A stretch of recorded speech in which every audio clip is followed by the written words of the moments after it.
এই যে সামনে আসতেছে কোরবানি ঈদ, মনে আসেনি আপনাদের? রমজান ঈদের পরে কোরবানি ঈদ। হুজুর দৌড়িয়ে গেছে সূরা খান নিয়া, কষাই সাইড করে ধরছেই গরুর পাওয়ার বাইরে খাইছিয়া, হুজুর ভর বজায় দিছে সূরা হান্দাইয়া, রক্ত বের হয়ে গেল। কষাইরে দুরুম দুরুম করে বাইরে শুই গিয়া শান্তি পারে না, হুজুর সামনা টান দিয়ে গেল ফরতুল মাদ্রাসায়। কথা রান্না খান আর গোস্তরে 3 ভাগ করে, 1 ভাগ গরিবের ভিতরে, 1 ভাগ আত্মীয়র ভিতরে, আর 1 ভাগ ভিড়িদের ভিতরে। কথা খায় না, ঠান্ডানো হয়ে গেছে না যায় নাই? আল্লাহ তখন জিজ্ঞাসা করে, বান্দা করলা কি? কুরবানি দিলাম। আল্লাহ জিজ্ঞাসা করে, বান্দা কি করলা? টাকা কুরবানি দিলাম 3 লাখ। 3 লাখ দিয়ে আচ্ছা ভালো করছো, 3 লাখ দিয়ে কোরবানি দিলাম, রক্ত গেল কোথায়? রক্ত কই গেছে? বান্দা গায়ে রক্ত তো ট্রেনের ভিতরে চলে গেছে, পানি মেরে দিছি। আচ্ছা সামনা গেল কোথায়? ফরতুল হাফিজিয়া মাদ্রাসা দিয়ে গেছে। রক্ত দিল টেরে, চামড়া দিল ফরতুল লালারা, গোস্ত পাই কিছু খাইছি, কিছু বিড়ি দেওয়ার নাই, জানি কিছু কইয়ে দা। আল্লাহ কিছু কইয়ে দা। হুজুরে কইছে 3 ভাগের 1 ভাগ ফ্রিজে রাখা যায়, তবে সমান করে 3 ভাগ দিয়ে 2 ভাগ দিয়ে দিলে আপত্তি নাই।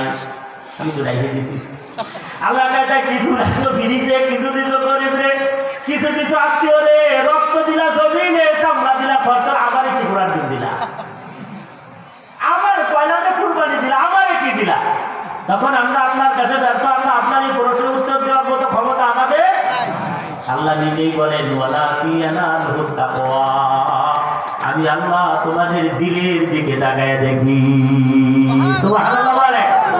সুতরাং আপনিও চাইলে আল্লাহর ওলি হতে পারবেন, আপনিও চাইলে আল্লাহর বন্ধু হতে পারবেন। নিজের এত ছোট মনে করার দরকার নাই। খেজুর গাছের উপরে সাহাবী কাজ করে, হঠাৎ করে নবী যাইতেছে রাস্তা দিয়ে, দৌড় দিয়ে গাছের থেকে নেমে এসে নবীর সামনে হাজির। আসসালামু আলাইকুম ইয়া রাসূলুল্লাহ। নবীজি সালামের উত্তরে দিয়েছে, সাহাবী তার দিকে অপলক দৃষ্টিতে তাকিয়ে রয়েছেন।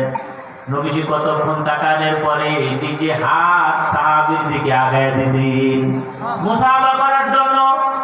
সাহাবী হাত ছড়াই দিছে। নবীজি ডাক দিয়ে বলে, মিয়া তুমি জানো না মুসাফা করলে নেকি হয়? মুসাফা করলে কি হয়? নেকি হয়। মুসাফা করলে নেকি হয়, তোমার জানা নাই? তুমি তো সালাম দিলা, কিন্তু মুসাফাটা করলা না।